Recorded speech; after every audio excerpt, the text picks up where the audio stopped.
Hola, este es mi tercer videoblog para la clase de investigación cualitativa.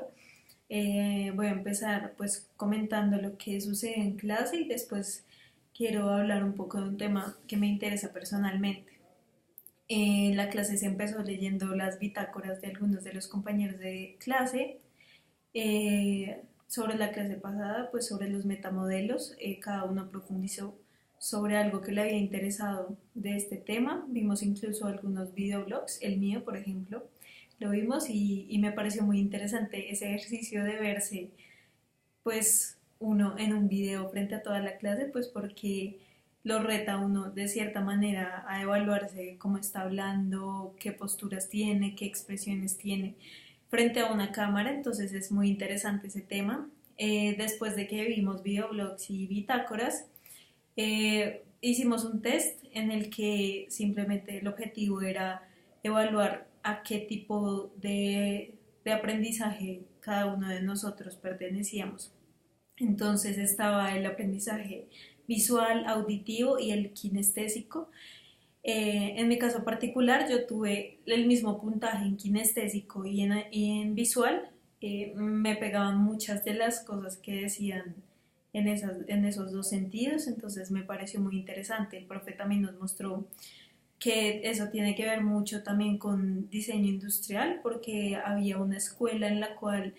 diseñaron mobiliario especial para niños kinestésicos, entonces todo era como con pedales, todo era muy mecánico para que ellos pudieran estar en movimiento y pudieran tener un mejor aprendizaje. Entonces es la idea como de adecuar las condiciones según el tipo de aprendizaje que tenga cada persona. Luego de eso empezamos a profundizar ya en la parte de la expresión corporal, de las mentiras. Específicamente vimos un video de Bill Clinton, el caso con Mónica Lewinsky, donde él se notaba pues perfectamente que estaba diciendo mentiras por sus expresiones, por cómo hablaba, por las actitudes que tomaba frente a las preguntas que le hacían. Y después de eso ya quisimos profundizar un poco en los temas de expresión corporal, entonces vimos cómo una expresión facial nos puede notar a nosotros cuando una persona está triste, cuando una persona está aburrida, tiene rabia, entonces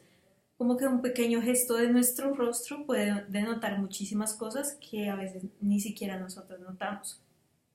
Y en todo esto de las mentiras, pues retomando las mentiras,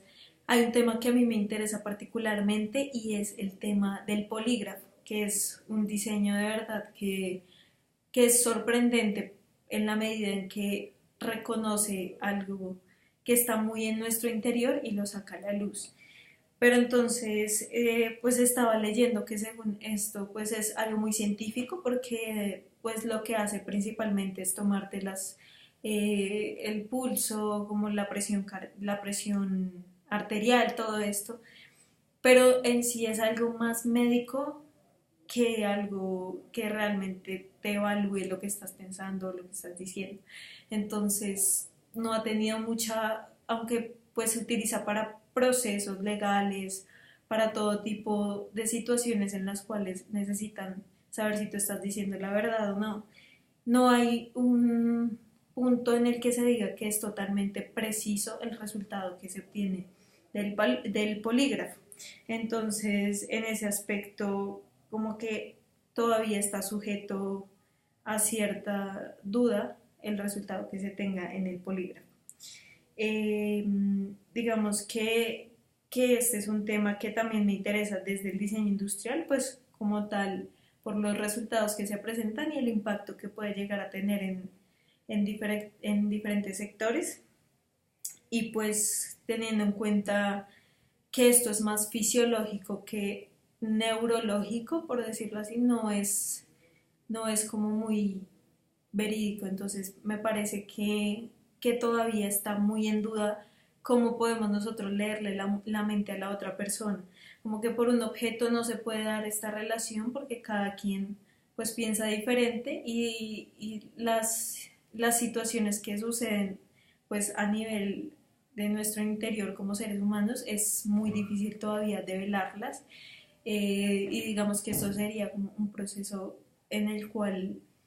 más adelante, pues quizás en un futuro no muy lejano, podremos saber qué está pensando la otra persona y dejaremos a un lado quizás el lenguaje corporal y ya empezaremos como a evaluar la mente de alguien. Entonces, esto es un tema muy interesante y que me parece importante ahondar y quizás pues seguir como por ese camino de ver qué otras opciones hay para conocer lo que piensan los demás y que nosotros como diseñadores también podemos, según eso, diseñar mejores productos basándonos en lo que la persona realmente está sintiendo o pensando. Entonces, muchas gracias y este fue mi tercer blog.